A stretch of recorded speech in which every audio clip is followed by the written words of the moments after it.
Alors, la mode de seconde main, on aime ça, on adore ça. Et j'ai pas de foi, j'ai plus de foi, je suis désolée. Ça va être compliqué un peu, mais j'espère que ça va fonctionner. La caméra m'a lâché, du coup, il fait un peu tard, il n'y a plus le soleil ni rien. Hello, bienvenue sur ma chaîne, merci d'être là, c'est Esme.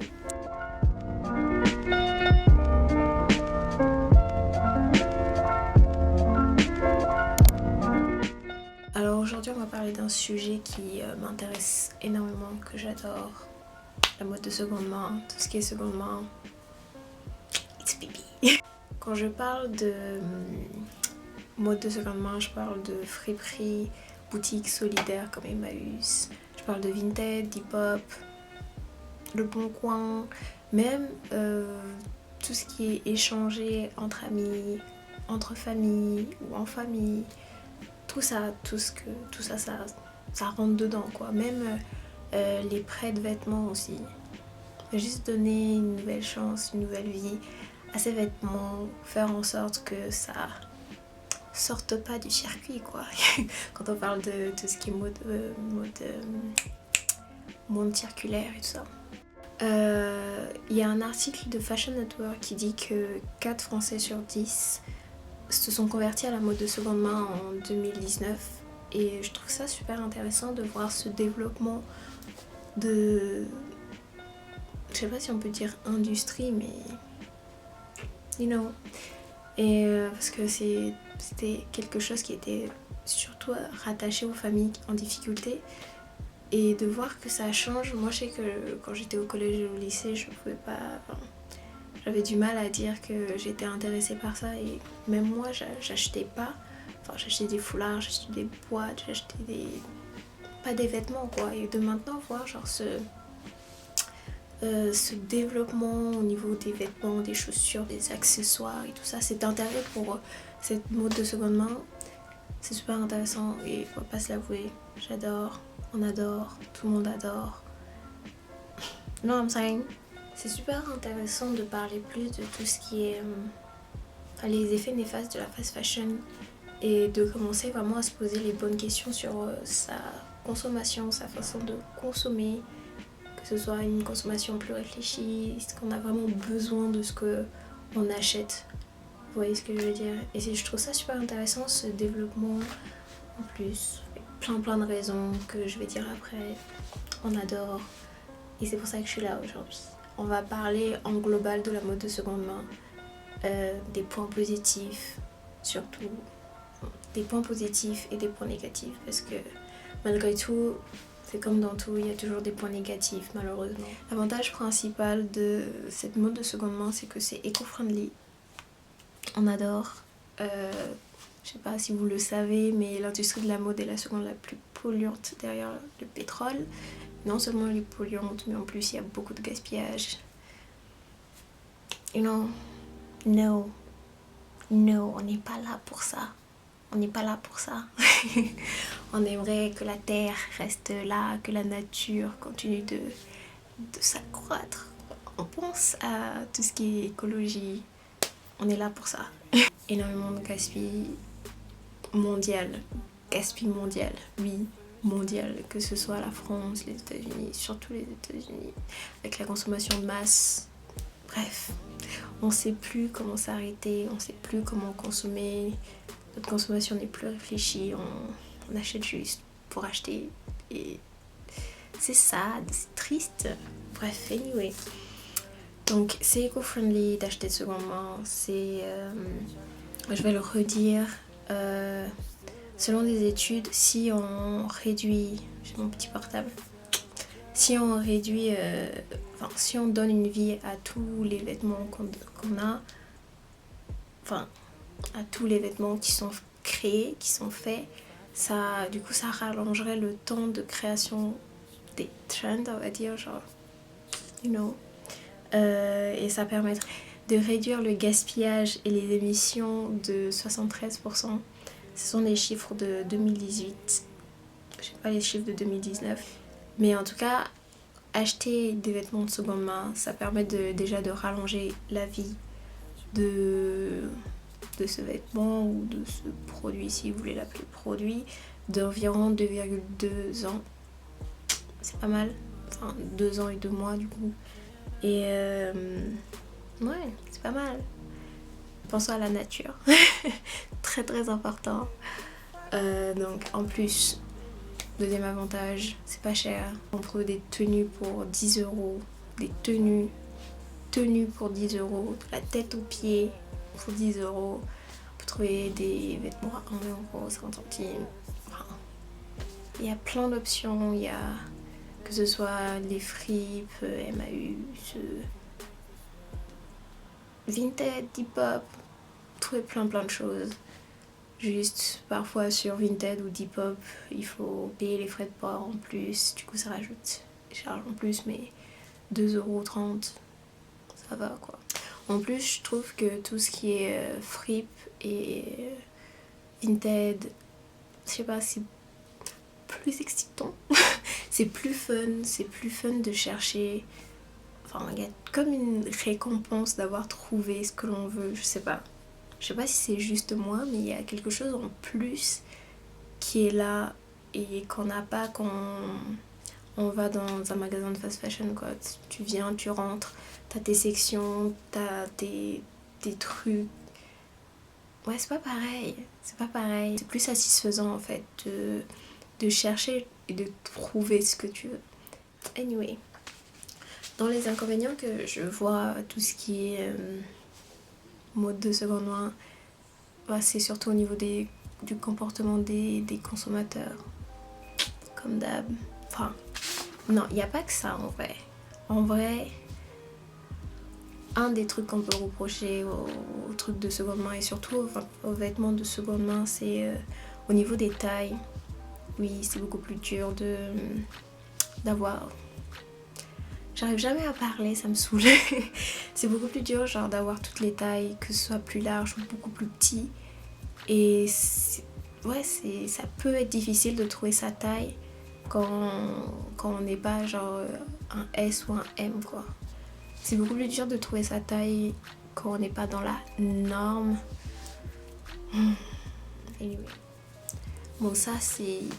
Je sais pas, c'est une question que je me pose. Je me dis, est-ce que vraiment tous les vêtements qu'on donne en point relais, enfin par exemple au relais, etc., qu'on donne aux trucs associatifs et aux boutiques, bref, qu'on donne, nos vêtements qu'on donne, est-ce que vraiment tout finit dans la boutique ou après ça va dans des décharges? On peut pas savoir. On peut pas savoir, il y a toujours cette petite part d'ombre un peu genre où tu te poses des questions, tu sais pas. Mais voilà, juste ça, point négatif je dirais. On a, au niveau de l'information, de comment ça se passe un peu dans le tri et tout ça, il y a un flou que l'on n'aime pas. Après, j'aimerais parler en inconvénient de ce qu'il peut y avoir et qui peut énerver des personnes qui sont dans la communauté de tout ce qui est mode de seconde main. Ça peut être l'augmentation des prix, par exemple sur Depop ou Vinted, où on voit... Bon, parfois c'est excessif, hein. Et parfois il y a des gens qui abusent. C'est excessif, surtout sur Depop où tu vois un t-shirt à 80 €, il y a juste marqué vintage et c'est tout, et t'es en mode bitch, the fuck, like please, anyway, you know, like we see you, non. C'est vrai, c'est abusé, mais quand c'est raisonnable, moi je trouve que c'est raisonnable. Laissez-moi donner une petite explication pourquoi c'est raisonnable.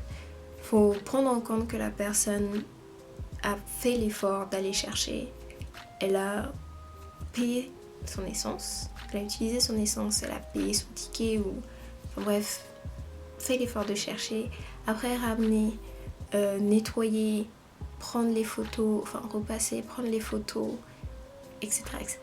Elle a fourni en plus un travail. appeler ça, oui c'est un travail.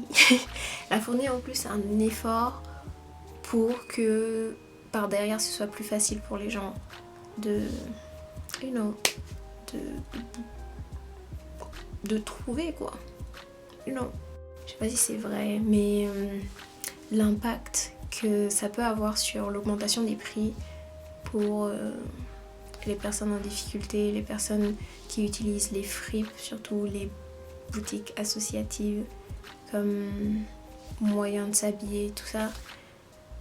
Oui, je l'ai vu une fois à Emmaüs, moi. J'y étais allée une fois, c'était à 4 € le kilo. Et j'étais une deuxième fois, pas le même jour, enfin pas le jour d'après, mais je dirais quoi, 2 semaines après ou un truc comme ça. C'était à 6 € le kilo, ça a augmenté de 2. Est-ce que c'est dans tout ou c'est juste moi mon Emmaüs? Je sais pas. Comment est-ce que genre l'augmentation, l'augmentation de la demande au niveau des fripes, etc., est-ce que vraiment, j'arrive pas à m'exprimer, mais l'augmentation de la demande au niveau des fripes, l'augmentation de l'attraction de la seconde main et tout ça, est-ce que ça,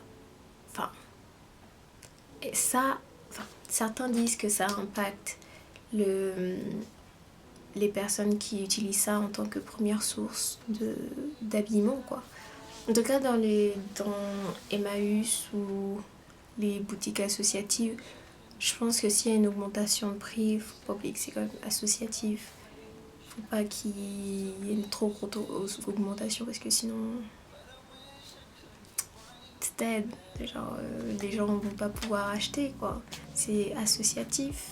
C'est bien le mot, associatif. Il faut que ce soit là pour justement aider et... non. You know.